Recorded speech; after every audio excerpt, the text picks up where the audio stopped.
The word healing, what an evocative term.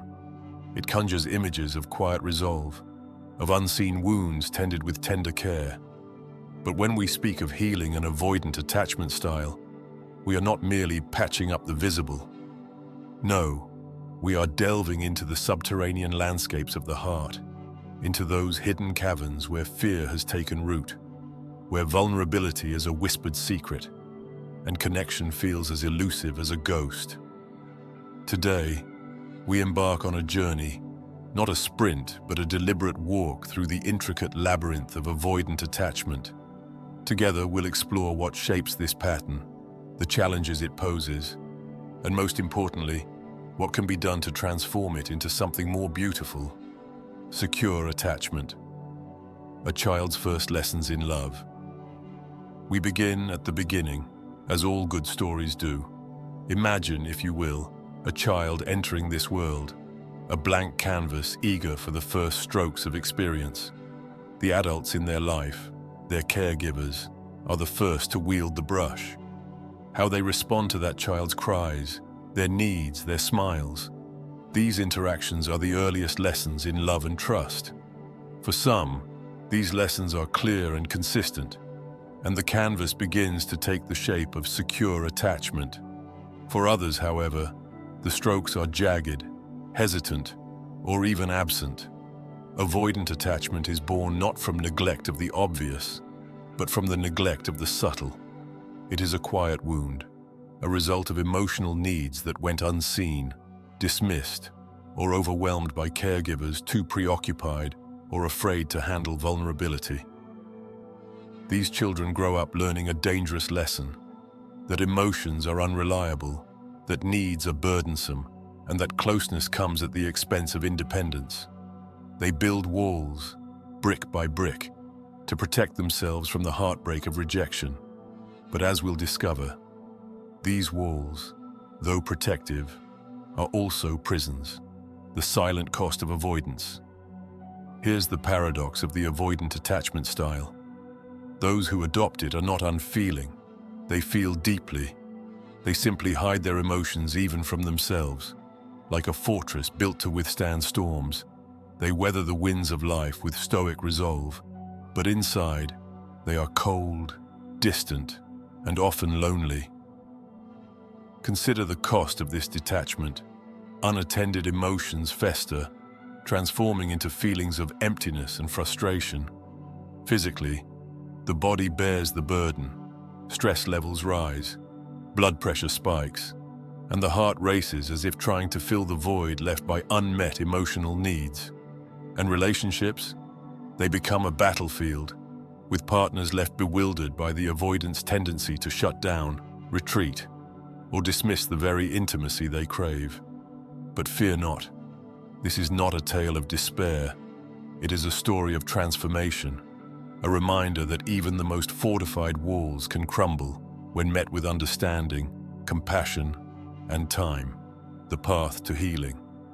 Understanding the problem. Before we can dismantle the barriers of avoidance, we must first understand them. Healing begins with awareness.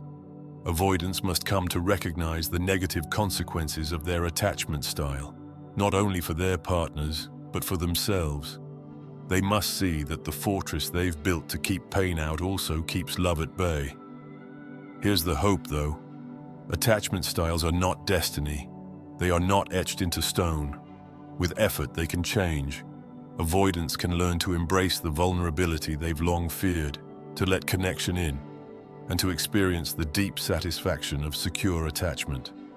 But this transformation requires a shift in beliefs, a reprogramming, if you will. The avoidant must let go of the idea that emotions are dangerous or that needs are signs of weakness. They must come to understand that expressing vulnerability is not a burden but a bridge to deeper intimacy.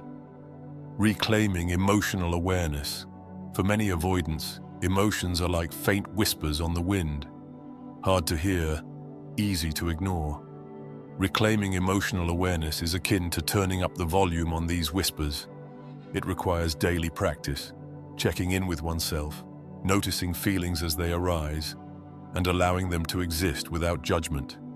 Imagine an avoidant learning for the first time to identify the flutter of anxiety or the warmth of joy. It's not just about feeling, it's about giving these emotions space to unfold. Over time, what was once muted becomes vibrant, rich, and undeniable. Building bridges, not walls. Once avoidants become more attuned to their own emotions, the next step is learning to see and respond to the emotions of others. This is where the real magic happens. Relationships thrive when both partners feel seen, heard, and valued. An avoidant can practice reading between the lines, understanding that a partner's frustration might mask a deeper need for reassurance, that silence might signal sadness rather than disinterest. These small shifts in perspective create ripples of change, transforming surface-level interactions into profound connections. The courage to communicate. Communication, a word so simple, yet so layered with complexity. For avoidants, learning to communicate about emotions is perhaps the greatest challenge, but it is also the greatest reward. Imagine an avoidant partner saying, "I feel overwhelmed and I need some space to process," or "I care deeply, but I struggle to show it in the ways you might expect." These statements, while vulnerable, are acts of courage. They invite connection rather than pushing it away. Healing is a journey, not a destination. As we draw to a close, let us remember this. Healing an avoidant attachment style is not a one-time act. It is a journey, a series of small, deliberate steps taken with patience and self-compassion. It is the decision, day after day, to lean into discomfort, to challenge old beliefs, and to embrace the messy, beautiful work of being human. So, if you are an avoidant, take heart. The path to secure attachment is not beyond your reach.